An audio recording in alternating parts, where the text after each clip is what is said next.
Is this flavorful powder the ultimate secret for enhancing the flavor of Texas-style brisket? The top barbecue joint in Texas uses this ingredient, so there must be something to it. Or is there? In this video, I'm cooking two briskets, one with this special ingredient and another one without it, and we're gonna see if it lives up to the hype, so let's get smoking. Welcome, barbecue friends, I'm Steve Gao, and in this video, we're doing a brisket experiment with this special ingredient. This is concentrated beef stock powder, and it's typically used for making things like soup bases, sauce, and gravy, but at least one Texas barbecue restaurant uses it on their beef. In a Meat Church video by Matt Pittman, Jerby from Goldie's Barbecue does a tell-all recipe where he shows us exactly how the #1 barbecue joint in Texas makes their beef ribs. One thing that really caught my attention is he said they use beef stock powder in their rub. So that got me thinking, if it's used for beef ribs at the #1 Texas barbecue joint, I wonder if it would go well with brisket. To test it out, I'm smoking two choice grade briskets. For the control brisket, I'm mixing in a 1/4 cup of 16 mesh black pepper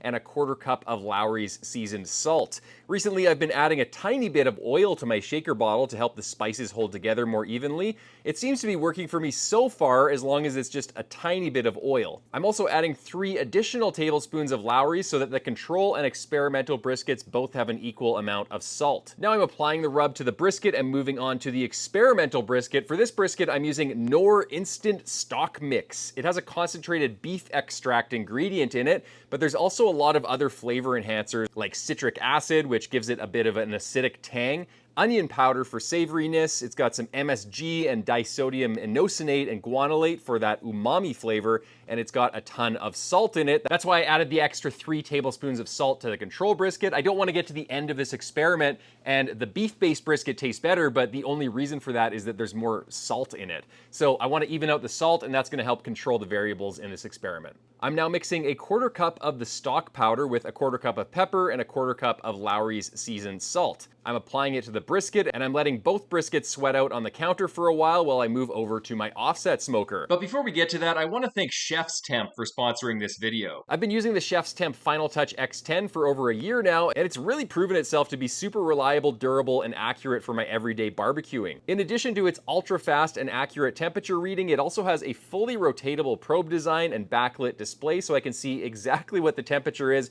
even if it's pitch black outside, which a lot of the times it is when I'm smoking brisket, because it gets late.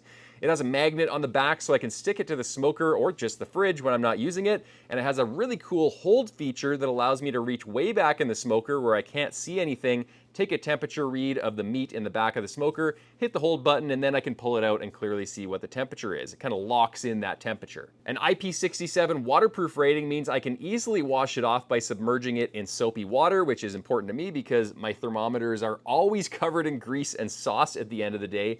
I highly recommend the Chef's Temp Final Touch X10. I've been using it long enough to confidently recommend it to you as a leading instant read option that's priced very low for the value that it provides. So if you need an excellent instant read thermometer, click the link in the description section below and use code STBBQ15 to get 15% off your purchase. Again, that's STBBQ15 for 15% off the Chef's Temp Final Touch X10, and actually it's also 15% off anything on the Chef's Temp website if you're looking at any of their other products. All right, let's get back to the video. I'm using birch wood for today's cook on my Oklahoma Joe's Longhorn offset smoker. The flamethrower you see me using is the Grill Gun. They're amazing and they make lighting fires so easy. I'll put a link in the description section below so you guys can pick one up. Now I'm putting the briskets on the smoker, and like a pro, I am opening the smoker lid with my elbow because both my hands are full. They should really design smokers so you can open the lid with your elbow or foot pedal or something like that. I always have my hands full, and it's always super annoying to put the brisket down or put the piece of meat down and your hands are covered in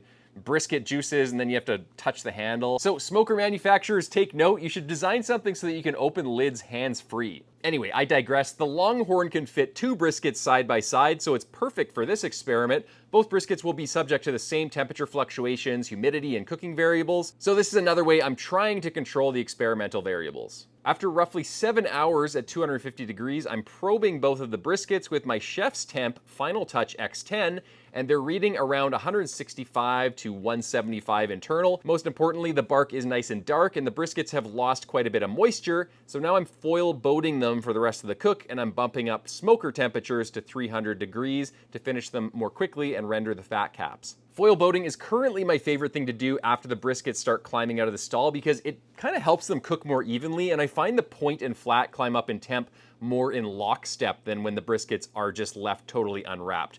The only downside is it kills the bark on the bottom of the brisket, and if you foil boat too early, it can really fill up and you can risk over braising or overcooking the bottom of the brisket, which can lead to that pot roasty, overcooked type taste if you're not careful. And here are the briskets around the 10-hour mark. They're probing at least 190 everywhere I probe, and they're really evenly cooked actually. You'll notice that there's not a lot of liquid in the boats. That's because they filled up a little bit too much with water during the cook and the water started boiling. So what I did is I just poked some holes in the foil to let that liquid drain out, and then I just kept on going until they hit 190. I'm now wrapping the briskets in foil Goldie's style with some tallow and clarified butter. I've been experimenting with just foil instead of what I used to do, which was butcher paper and foil. I'm finding the foil only wrap is working pretty much just as well. I might do some more in-depth side-by-side comparison tests in the future to see if one method is better than the other, but if I can avoid using butcher paper and just use foil, that's gonna save me a lot of time and money.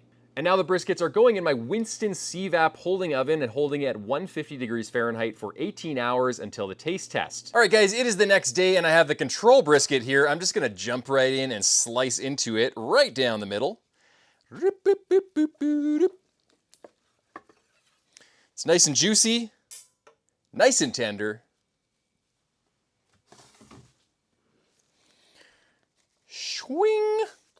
There you go, guys. Have you ever seen anything more beautiful than that? That is so frickin' juicy. Oh my God. So I'm gonna take a cut of the point first because that's my favorite part of the brisket. That's what we do this for. Let's be honest with ourselves.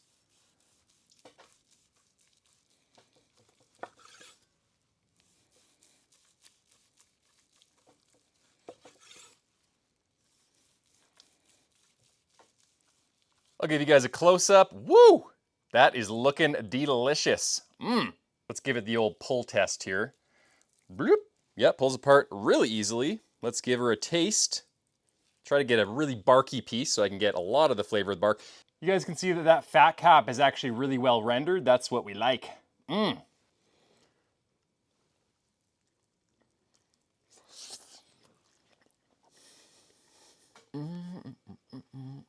Really good brisket. It's salty, it's got the pepper. It's a traditional brisket that I'd probably cook on a day-to-day basis, so no surprises there. I'd be interested to know what the other brisket tastes like and see if it has any more flavor with the addition of the beef base. All right, this is the experimental brisket that we added the beef base powder to, so in a similar way to the last brisket, I'm just gonna cut it right down the middle here. Slicing very tender. And just like the last one, that is extremely juicy. Yum. Let's give this a smell. It smells a little bit more beefy, actually. Beefy, there's beef in ya.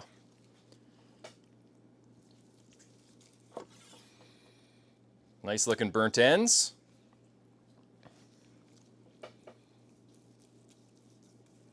And I'll give you guys a look. Woo! Nice and juicy. Loving the look of that. We're getting some good fat rendering on that fat cap too. So I'll just pull this to show you guys how tender it is. Let's give this guy a taste.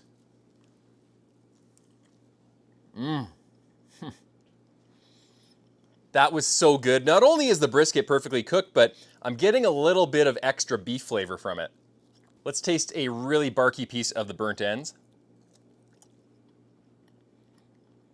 It's definitely beefier, guys. It has a more savory flavor than the control brisket. So that beef base is doing something and it's adding something to the brisket. So I think that I actually might start using beef base in my own brisket rub because it is actually really tasty. And I think the addition of things like MSG and beef flavor concentrate that are in those common beef powder bases add a lot of flavor to the brisket, and I think it's worth giving it a shot. It really amps up the flavor of a brisket. So thanks so much for watching, guys. Thanks again to Chef's Temp for sponsoring this video. Again, if you guys don't have one of these, pick one up. I'll put the link in the description section below.